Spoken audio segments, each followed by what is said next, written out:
আজ আমরা তৈরি করব পর্যায় সারণীর একটি 3D মডেল। পর্যায় সারণীটি তৈরি করতে আমাদের লাগবে কার্ডবোর্ড, সাদা মাউন্ট বোর্ড, কাঁচি, পেপার কাটার, পেন্সিল, আঠা এবং পর্যায় সারণীর একটি রঙিন নমুনা কপি। প্রথমেই নির্দিষ্ট মাপে কার্ডবোর্ডটি কেটে নিতে হবে।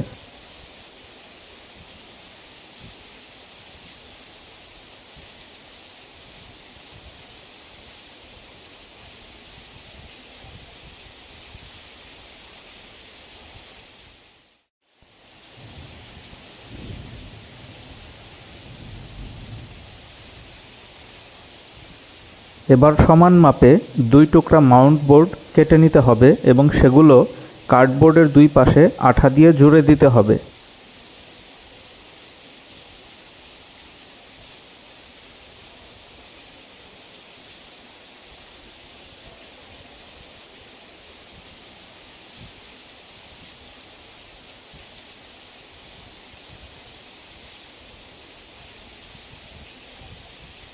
এবার বোর্ডটির সরু পাশের উন্মুক্ত জায়গায় নির্দিষ্ট মাপে মাউন্ট বোর্ড কেটে আঠা দিয়ে জুড়ে দিতে হবে। আমাদের মূল বোর্ডটি তৈরি। এবার মূল বোর্ডের ওপরে হেডলাইনের জন্য নির্দিষ্ট মাপে পূর্বের ন্যায় কার্ডবোর্ড ও মাউন্ট বোর্ড কেটে নিতে হবে। এবার আঠা দিয়ে মাউন্ট বোর্ডের টুকরাগুলো কার্ডবোর্ডের সাথে জুড়ে দিতে হবে। আমাদের হেডিং তৈরি। এবার একে মূল বোর্ডের একদম ওপরে আঠা দিয়ে লাগিয়ে দিতে হবে।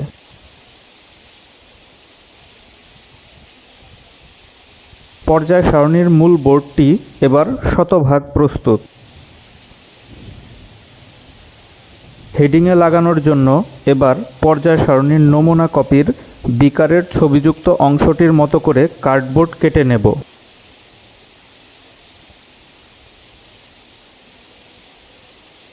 এবার সমান মাপে মাউন্ট বোর্ড কেটে নিয়ে পূর্বের কেটে রাখা কার্ডবোর্ডের ওপর আঠা দিয়ে লাগিয়ে নেব।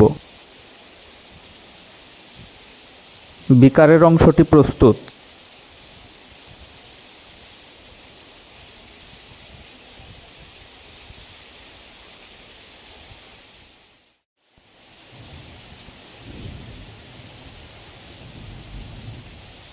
এবার নমুনা কপি অনুযায়ী প্রতিটি মৌলের জন্য নির্দিষ্ট মাপে কার্ডবোর্ডের ব্লক কেটে নিতে হবে।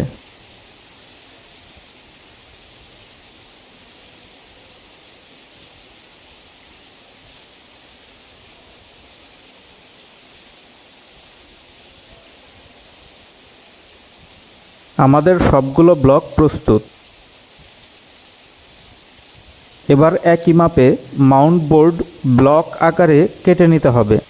ব্লকগুলো কাটা হয়ে গেলে প্রতিটি ব্লকের চারপাশ কাঁচি দিয়ে গোল করে কেটে নিতে হবে।